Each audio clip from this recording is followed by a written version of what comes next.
ಎಲ್ಲರಿಗೂ ನಮಸ್ಕಾರ ಸ್ನೇಹಿತರೆ. ನಾನಿವತ್ತು ನಿಮಗೆ ಕಾವೇರಿ ವೆಬ್ಸೈಟ್ನಲ್ಲಿ ಆನ್ಲೈನ್ ಇಸಿಗೆ ಯಾವ ರೀತಿ ಅಪ್ಲಿಕೇಶನ್ ಹಾಕಿ ಅದನ್ನು ಡೌನ್ಲೋಡ್ ಮಾಡ್ಕೋಬೋದು ಅನ್ನೋದ್ರ ಬಗ್ಗೆ ಸಂಪೂರ್ಣವಾದ ಮಾಹಿತಿನ ತಿಳಿಸ್ಕೊಡ್ತೆ.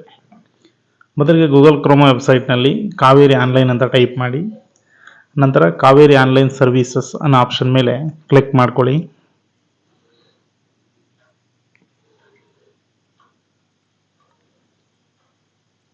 ಓಕೆ, ನಂತರ ಈ ರೀತಿ ಒಂದು ಪೇಜು ಓಪನ್ ಆಗುತ್ತೆ. ಸೊ ಇದರಲ್ಲಿ ಎರಡು ಆಪ್ಷನ್ ಶೋ ಆಗುತ್ತೆ ನಮಗೆ, ಒಂದು ರಿಜಿಸ್ಟರ್ಡ್ ಮತ್ತು ಒಂದು ಲಾಗಿನ್ ಅಂದ್ಬಿಟ್ಟು. ಸೊ ನೀವು ಇದೇ ಫಸ್ಟ್ ಟೈಮು ಕಾವೇರಿ ವೆಬ್ಸೈಟ್ಗೆ ವಿಸಿಟ್ ಮಾಡ್ತಾ ಇದ್ರೆ ರಿಜಿಸ್ಟರ್ ಬಟನ್ ಮೇಲೆ ಕ್ಲಿಕ್ ಮಾಡಿ ನಮ್ಮ ಡೀಟೇಲ್ಸ್ನ ಎಂಟ್ರಿ ಮಾಡ್ಕೋಬೇಕಾಗುತ್ತೆ. ಸೊ ಲಾಗಿನ್ ಅಂದರೆ ಈಗ ಅಲ್ಲಿ ನಾನು ರಿಜಿಸ್ಟರ್ ಆಗಿರೋದ್ರಿಂದ ನಾನು ಡೈರೆಕ್ಟಾಗಿ ಈಗ ಲಾಗಿನ್ ಆಗ್ಬೋದು ಅಲ್ಲಿ. ಸೊ ನಾನೀಗ ಲಾಗಿನ್ ಆಪ್ಷನ್ನ ಕ್ಲಿಕ್ ಮಾಡೋ ಮುಖಾಂತರ ಕಾವೇರಿ ವೆಬ್ಸೈಟ್ಗೆ ಲಾಗಿನ್ ಆಗ್ತಾ ಇದ್ದೀನಿ. ಓಕೆ, ನಾನೀಗ ಲಾಗಿನ್ ಆಪ್ಷನ್ನ ಕ್ಲಿಕ್ ಮಾಡ್ತಾ ಇದ್ದೀನಿ. ಓಕೆ, ನಂತರ ಈ ರೀತಿ ಒಂದು ಪೇಜ್ ಓಪನ್ ಆಗುತ್ತೆ. ಸೊ ಇದರಲ್ಲಿ ಬಾಟಮಲ್ಲಿ ಬಂದು mobile bar email OTP login ಅಂತ ಇದೆ. ಸೊ ಅದ್ರ ಮೇಲೆ ಕ್ಲಿಕ್ ಮಾಡ್ತಾ ಇದ್ದೀನಿ. ಸೊ ಕ್ಲಿಕ್ ಮಾಡಿದ ನಂತರ ಈ ರೀತಿ ಇಮೇಲ್ ಆರ್ ಮೊಬೈಲ್ ನಂಬರ್ ಅಂತ ಕೇಳ್ತಾ ಇದೆ. ಸೊ ನಾನೀಗ ಆಲ್ರೆಡಿ ರಿಜಿಸ್ಟರ್ ಆಗಿರೋಂತಹ ಮೊಬೈಲ್ ನಂಬರ್ನ ಎಂಟ್ರಿ ಮಾಡ್ತಾ ಇದ್ದೀನಿ ಹಾಗೂ ಸೆಂಡ್ ಟು OTP ಆಪ್ಷನ್ ಮೇಲೆ ಕ್ಲಿಕ್ ಮಾಡ್ತಾ ಇದ್ದೀನಿ. Okay, OTP send successfully to your phone ಅಂತ ಬಂದಿದೆ. ಓಕೆ, ನನ್ನ ಫೋನ್ಗೆ ಆಲ್ರೆಡಿ ಈಗ OTP ಬಂದಿದೆ. ಸೊ ಅದನ್ನು ನಾನೀಗ ಇಲ್ಲಿ ಎಂಟರ್ ದ OTP ಟ್ಯಾಬಲ್ಲಿ ಈಗ ಎಂಟ್ರಿ ಮಾಡ್ತಾ ಇದ್ದೀನಿ. ಓಕೆ, ನಂತರ OTP ಎಂಟ್ರಿ ಮಾಡಿ ಲಾಗಿನ್ ಬಟನ್ ಮೇಲೆ ಕ್ಲಿಕ್ ಮಾಡ್ತಾ ಇದ್ದೀನಿ. ಓಕೆ, ನಂತರ select your email ID address ಅಂತ ಕೇಳ್ತಾ ಇದೆ. ನಾನು ನನ್ನ ಮೇಲ್ ಐಡಿನ ಎಂಟ್ರಿ ಮಾಡಿ ಕಂಟಿನ್ಯೂ ಬಟನ್ ಮೇಲೆ ಕ್ಲಿಕ್ ಮಾಡ್ತಾ ಇದ್ದೀನಿ.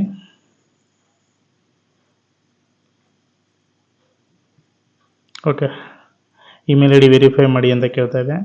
ಸೊ ನಾನೀಗ ವೆರಿಫೈ ಬಟನ್ ಮೇಲೆ ಕ್ಲಿಕ್ ಮಾಡ್ತಾ ಇದ್ದೀನಿ. ಸೊ ನನ್ನ ಮೇಲ್ ಐಡಿಗೆ ಒಂದು OTP ಸೆಂಡ್ ಆಗಿರುತ್ತೆ. ಈಗ ನಾನೀಗ OTPನ ಎಂಟ್ರಿ ಮಾಡ್ತಾ ಇದ್ದೀನಿ.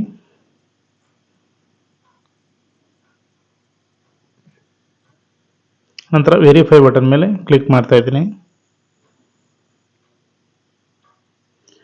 ಓಕೆ, ಇಮೇಲಿಗೆ ವೆರಿಫೈ ಆಗಿದೆ. ನಂತರ ಕಂಟಿನ್ಯೂ ಬಟನ್ ಮೇಲೆ ಕ್ಲಿಕ್ ಮಾಡ್ತಾ ಇದ್ದೀನಿ. ಸೊ ಈ ರೀತಿ ನಾನು ಕಾವೇರಿ ವೆಬ್ಸೈಟ್ಗೆ ಈಗ ಲಾಗಿನ್ ಆಗಿದ್ದೀನಿ. ಲಾಗಿನ್ ಆದ ತಕ್ಷಣ ಹೋಮ್ ಪೇಜ್ ಈ ರೀತಿ ಶೋ ಆಗ್ತಾ ಇದೆ. ಓಕೆ, ಇದರಲ್ಲಿ ಮೊದಲಿಗೆ ನಾನೀಗ ಯಾವುದೇ ಅಪ್ಲಿಕೇಶನ್ ಇಲ್ಲಿವರೆಗೂ ಹಾಕಿರಲಿಲ್ಲ. ಸೊ ಇದೇ ಮೊದಲನೇ ಅಪ್ಲಿಕೇಶನ್. ಆದ್ದರಿಂದ start a new application option ಮೇಲೆ ಕ್ಲಿಕ್ ಮಾಡ್ತಾ ಇದ್ದೀನಿ.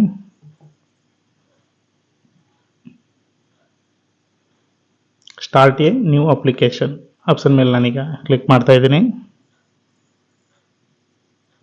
ಓಕೆ, ನಂತರ what are you applying for ಅಂದ್ಬಿಟ್ಟು ಈ ಥರ ಒಂದು ಪೇಜ್ ಓಪನ್ ಆಗುತ್ತೆ. ಓಕೆ, ಇದರಲ್ಲಿ ಎನ್ಕೋಬರೆನ್ಸ್ ಸರ್ಟಿಫಿಕೇಟ್ಸ್ ಅಂದರೆ ಆನ್ಲೈನ್ ಇಸಿ ಅಂದ್ಬಿಟ್ಟು. ಸೊ ಅದ್ರ ಮೇಲೆ ಕ್ಲಿಕ್ ಮಾಡ್ತಾ ಇದ್ದೀನಿ.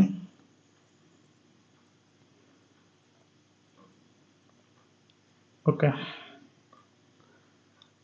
ನಂತರ ಈ ರೀತಿ ಒಂದು ಪೇಜು ಓಪನ್ ಆಗುತ್ತೆ. ಸೊ ನಾನೀಗ ಅದರಲ್ಲಿ ಕಂಟಿನ್ಯೂ ಬಟನ್ ಮೇಲೆ ಕ್ಲಿಕ್ ಮಾಡ್ತಾ ಇದ್ದೀನಿ. ಸೊ ಅದರಲ್ಲಿ ಎರಡು ಆಪ್ಷನ್ ಕೇಳುತ್ತೆ. ಆಫ್ಟರ್ 1/1/2004, ಬಿಫೋರ್ 1/1/2004 ಅಂದ್ಬಿಟ್ಟು. ಸೊ ನನಗೆ ಆಫ್ಟರ್ 1/1/2004 ಬೇಕಾಗಿರೋದ್ರಿಂದ ನಾನು ಅದನ್ನು ಸೆಲೆಕ್ಟ್ ಮಾಡಿ ಪ್ರೊಸೀಡ್ ಬಟನ್ ಮೇಲೆ ಕ್ಲಿಕ್ ಮಾಡ್ತಾ ಇದ್ದೀನಿ. ಓಕೆ, ನಂತರ ಈ ರೀತಿ ಒಂದು ಪೇಜು ಓಪನ್ ಆಗುತ್ತೆ. Okay, search for property number ಅಂತ ಕೇಳ್ತಾ ಇದೆ. ಸೊ ನಾವು ನೇಮ್ ಮುಖಾಂತರ ಸರ್ಚ್ ಮಾಡ್ಬೋದು. ಸೊ ನಾನು ಪ್ರಾಪರ್ಟಿ ನಂಬರ್ ಮುಖಾಂತರ ಸರ್ಚ್ ಮಾಡ್ತಾ ಇದ್ದೀನಿ. ಓಕೆ, ಹಾಗೆ ಬಂದು ನಮ್ಮ ಬೇಸಿಕ್ ಡೀಟೇಲ್ಸ್ನ ಎಂಟ್ರಿ ಮಾಡ್ತಿದ್ದೀನಿ. ಅಂದರೆ ಡಿಸ್ಟಿಕ್ಕು ಮತ್ತು ತಾಲೂಕು ಹಾಗೆ ಹೋಬಳಿ ಹಾಗೆ ವಿಲೇಜನ್ನು ಕೂಡ ನಾನೀಗ ಸೆಲೆಕ್ಟ್ ಮಾಡ್ಕೋತಾ ಇದ್ದೀನಿ. ಓಕೆ, ಸಬ್ ರಿಜಿಸ್ಟರ್ ಈಗ ತಾಲೂಕು ಯಾವತ್ತಲ್ಲ ಎಲ್ಲಿರುತ್ತೆ ಅಲ್ಲಿ ಅದನ್ನು ಸೆಲೆಕ್ಟ್ ಮಾಡಿದ್ದೀನಿ. ಮತ್ತು ಹೋಬಳಿ ವಾರ್ ಟೌನ್ ಅಂತಿದೆ. ಸೊ ನಾನೀಗ ಸೆಲೆಕ್ಟ್ ಮಾಡಿದ್ದೀನಿ. ನಂತರ ವಿಲೇಜನ್ನು ಕೂಡ ನಾನೀಗ ಅಂದರೆ ಯಾವ ವಿಲೇಜ್ದು ನಿಮ್ಗೆ ಇಸಿ ಬೇಕು ಆ ವಿಲೇಜನ್ನು ಸೆಲೆಕ್ಟ್ ಮಾಡ್ಕೋಬೇಕಾಗತ್ತೆ. ಸೊ ನಾನು ಅದರಿಂದ ವಿಲೇಜನ್ನು ಕೂಡ ಸೆಲೆಕ್ಟ್ ಮಾಡಿದ್ದೀನಿ. ಸೊ ಪ್ರಾಪರ್ಟಿ ಟೈಪ್ ಬಂದು ಅಗ್ರಿಕಲ್ಚರ್ ನಾನ್ ಅಗ್ರಿಕಲ್ಚರ್ ಅಂತಿದೆ.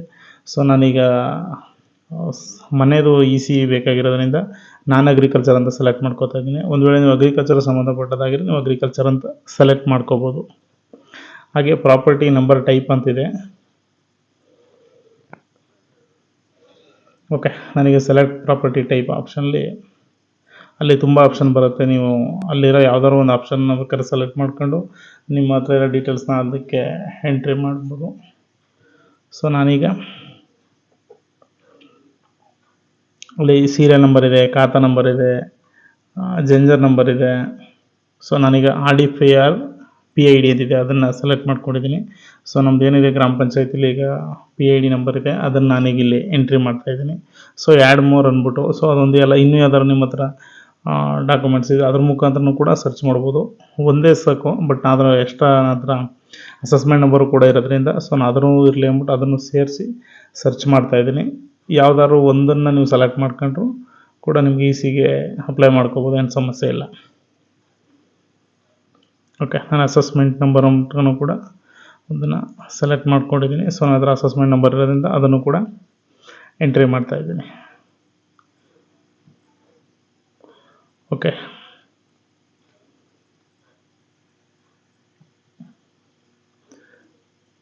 ನಂತರ ಬೌಂಡರಿ ಡೀಟೇಲ್ಸ್ ಅಂತ ಒಂದು ಆಪ್ಷನ್ ಶೋ ಆಗ್ತದೆ. ಸೊ ಇದರಲ್ಲಿ ನೀವು ನಿಮ್ಮದು ವಾಸದ ಮನೆಯದು ಏನಿದೆ ಬೌಂಡ್ರಿ, ನೀವು ಯಾವುದು ಉದಾಹರಣೆ ಖಾಲಿ ಜಾಗಕ್ಕೆ EC ಬೇಕು ಅಂದರೆ ಅದ್ರ ಬೌಂಡ್ರಿ ಎಂಟ್ರಿ ಮಾಡಬೇಕು.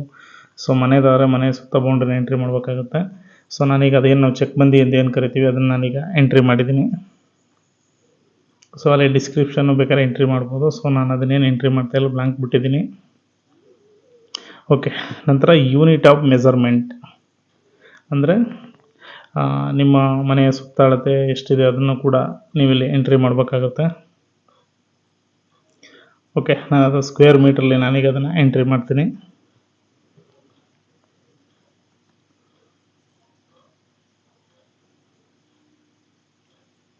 ಓಕೆ, ಈಸ್ಟ್ ವೆಸ್ಟ್ ಮೆಜರ್ಮೆಂಟ್, ಹಾಗೆ north south measurement. Okay, east west and north south measurement ನಾನೀಗ ಎಂಟ್ರಿ ಮಾಡಿದ್ದೀನಿ. ಹಾಗೆ ಪೀರಿಯಡ್ ಆಫ್ EC ಸರ್ಚ್ ಅಂತ ಕೇಳುತ್ತೆ. ಸೊ ಅಲ್ಲಿ ಫ್ರಮ್ ಡೇಟ್ ಮತ್ತು ಟು ಡೇಟ್ ಇರುತ್ತೆ. ಯಾವ ಡೇಟಿಂದ ನಿಮಗೆ EC ಬೇಕು ಮತ್ತು ಯಾವ ಡೇಟ್ಗೆ ಅದು ಯಾವ ಡೇಟಿಂದ ಯಾವ ಡೇಟ್ವರೆಗೆ ಬೇಕು ಅನ್ನೋದನ್ನು ನೀವು ಇಲ್ಲಿ ಸೆಲೆಕ್ಟ್ ಮಾಡ್ಕೋಬೇಕಾಗುತ್ತೆ. ಫ್ರಮ್ಮಲ್ಲಿ ಯಾವ ಡೇಟಿಂದ ಬೇಕು ಅದನ್ನು ಸೆಲೆಕ್ಟ್ ಮಾಡ್ಕೋಬೋದು. ಹಾಗೂ ಟು ಡೇಟಲ್ಲಿ ಬಂದು ಎಲ್ಲಿವರೆಗೆ ಬೇಕು ಅನ್ನೋದನ್ನ ಸೆಲೆಕ್ಟ್ ಮಾಡ್ಕೋಬೇಕಾಗುತ್ತೆ. ಓಕೆ, ನಾನು 1/4/2004 ತಗೋತಾ ಇದ್ದೀನಿ. ಸೊ ನಾನು ಜನವರಿವರೆಗೂ ತಗೊಂಡೆ. ಸೊ ನೀವು ಬೇಕಾದ್ರೆ ನಿಮ್ಗೆ ಯಾವ ಡೇಟ್ ಬೇಕೋ ಅಲ್ಲಿವರೆಗೂ ಸೆಲೆಕ್ಟ್ ಮಾಡ್ಕೋಬೋದು.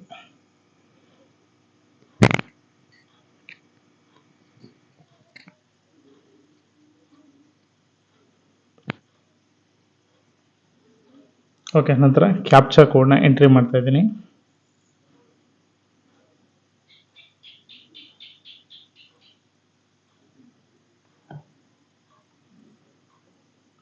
ನಂತರ ಸರ್ಚ್ ಬಟನ್ ಮೇಲೆ ಕ್ಲಿಕ್ ಮಾಡ್ತಾ ಇದ್ದೀನಿ.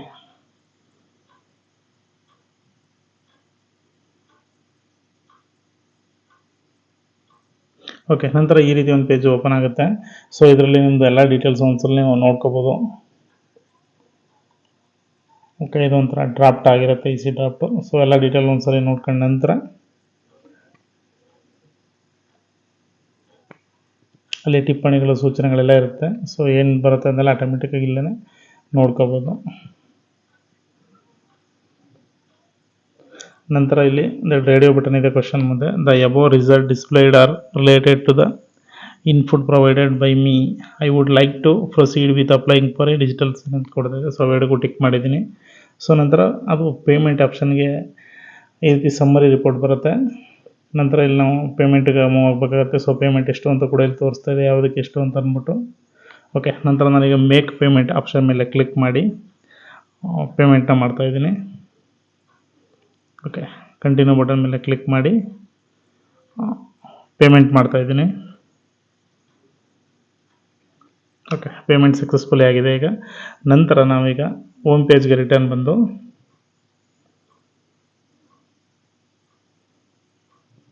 EC ಅಪ್ಲಿಕೇಶನ್ ಅಂತ ಆಪ್ಷನ್ ಏನು ಶೋ ಆಗ್ತಾಯಿದೆ ಸೊ ಅದರ ಮೇಲೆ ಕ್ಲಿಕ್ ಮಾಡ್ಕೋಬೇಕಾಗತ್ತೆ. ಸೊ ನಾನು ಈಗ ಏನು ಇಲ್ಲಿವರೆಗೂ ಏನು ECನ ಅಪ್ಲೈ ಮಾಡಿದೆ ಆ ನಂಬರ್ ಇಲ್ಲಿ ಡಿಸ್ಪ್ಲೇ ಆಗ್ತಾಯಿದೆ. ಸೊ ಅದ್ರ ಮುಂದೆ ಸೈನ್ ಅಂತ ಒಂದು ಆಪ್ಷನ್ ಶೋ ಆಗ್ತಾಯಿದೆ. ಸೊ ನಾನು ಅದರ ಮೇಲೆ ಕ್ಲಿಕ್ ಮಾಡಿ ಈಗ ಸೈನ್ ಮಾಡ್ತಾಯಿದ್ದೀನಿ. ಓಕೆ, ಈ ರೀತಿ ಒಂದು ಪೇಜು ಓಪನ್ ಆಗ್ತು. ನಂತರ ಸೆಂಡ್ ಫಾರ್ ಸೈನ್ ಅಂತ ಇದೆ. ಸೊ ಅದ್ರ ಮೇಲೆ ಕ್ಲಿಕ್ ಮಾಡ್ತಾಯಿದ್ದೀನಿ. ನಂತರ ಅದು ಈಗ ಆಟೋಮೆಟಿಕ್ಕಾಗಿ ಸೈನ್ ಪೋರ್ಟಲ್ಗೆ ಫೆಚ್ ಆಗಿದೆ ಈಗ. ಸೊ ಇಲ್ಲಿಗ ನಾನೀಗ ಯಾರು ಅರ್ಜಿ ಆಗ್ತಾ ಇರ್ತಾರೆ ಫಲಾನುಭವಿ ಅವ್ರದ್ದು ಆಧಾರ್ ನಂಬರ್ನ ನಾನು ಇಲ್ಲಿ ಎಂಟ್ರಿ ಮಾಡ್ತಾಯಿದ್ದೀನಿ. ಸೊ ಈಗ ನನ್ನ ಲಾಗಿನ್ಲೇ ಇದನ್ನೆಲ್ಲ ಒರಿಜಿನಲ್ ಅಪ್ಲಿಕೇಶನ್ ಆಗ್ತಾ ಇರುತ್ತೆ. ಸೊ ನನ್ನ ಆಧಾರ್ ನಂಬರ್ನ ಎಂಟ್ರಿ ಮಾಡಿ get O T P option ಮೇಲೆ ಕ್ಲಿಕ್ ಮಾಡ್ತಾ ಇದ್ದೀನಿ. ಓಕೆ, ನನ್ನ ಆಧಾರ್ ಕಾರ್ಡ್ಗೆ ಈಗ ರಿಜಿಸ್ಟರ್ಡ್ ಆಗಿರೋ ಮೊಬೈಲ್ಗೆ ಒಂದು ಒ ಟಿ ಪಿ ಬಂದಿದೆ. ಸೊ ನಾನೀಗ ಒ ಟಿ ಪಿನ ಎಂಟ್ರಿ ಮಾಡ್ತಾ ಇದ್ದೀನಿ.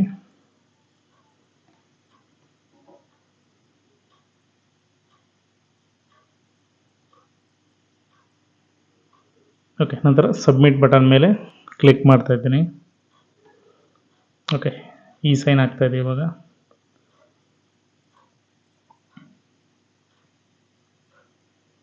ಓಕೆ, ಈ ಸೈನ್ ಆದ ನಂತರ ಈ ರೀತಿ ಒಂದು ಪೇಜು ನಮಗೆ ಶೋ ಆಗುತ್ತೆ. ಸೊ ನಾವು ಇದನ್ನು ಪ್ರಿಂಟು ತೆಗೆದು ಇಟ್ಕೋಬೋದು.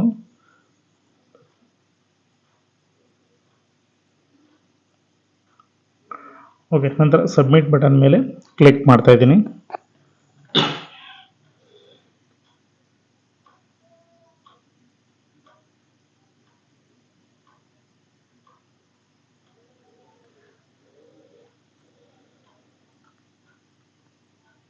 ಓಕೆ, ನಂತರ ಮತ್ತೆ ಇ ಸಿ ಅಪ್ಲಿಕೇಶನ್ ಆಪ್ಷನ್ಗೆ ರಿಟರ್ನ್ ಬಂದು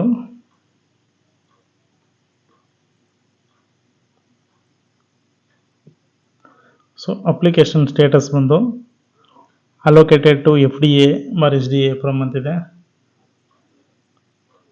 ಓಕೆ, ಅದನ್ನು ಬೇಕಾದ್ರೆ ಇನ್ನೊಂದು ಸ್ವಲ್ಪ ಬೇಕಾದ್ರೆ ಅದನ್ನು ಡೌನ್ಲೋಡ್ ಮಾಡ್ಕೋಬೋದು. Form 22. Okay, allocated to F D A bar S D A from S R O ಅಂತಿದೆ. ಅದು ಅಪ್ಲಿಕೇಶನ್ ಸ್ಟೇಟಸ್ ಬಂದು. ಸೊ ನಂತರ ಅದೇನೋ ಅವ್ರು ಏನಾದ್ರು ಈಗ ಎಸ್ ಆರ್ ಒಗೆ ಸೆಂಡ್ ಆಗಿದೆ ಈಗ ಅದು ಎಫ್ ಡಿ ಎ ಲಾಗಿನ್ಗೆ. ಸೊ ಅವ್ರು ಅಪ್ರೂವ್ ಮಾಡಿದ ನಂತರ ಅದು ಆಟೋಮೆಟಿಕ್ಕಾಗಿ ಅಪ್ರೂವ್ಡ್ ಅಂತ ಬರುತ್ತೆ. ಹಾಗೂ ಈ ಆಕ್ಷನಲ್ಲಿ ವ್ಯೂ ಫಾರ್ಮ್ 22 ಏನಿದೆ ಆಪ್ಷನ್ ಪಕ್ಕದಲ್ಲೇ ಡೌನ್ಲೋಡ್ ಇ ಸಿ ಅಂತ ಬರುತ್ತೆ. ಸೊ ಆವಾಗ ಆಪ್ಷನ್ನ ನಾವು ಕ್ಲಿಕ್ ಮಾಡಿ ಏನು ಇ ಸಿನ ಅಪ್ಲೈ ಮಾಡಿದ್ದೀವಿ ಅದನ್ನು ಡೌನ್ಲೋಡ್ ಮಾಡ್ಕೋಬೋದಾಗಿರುತ್ತೆ. Thank you for watching.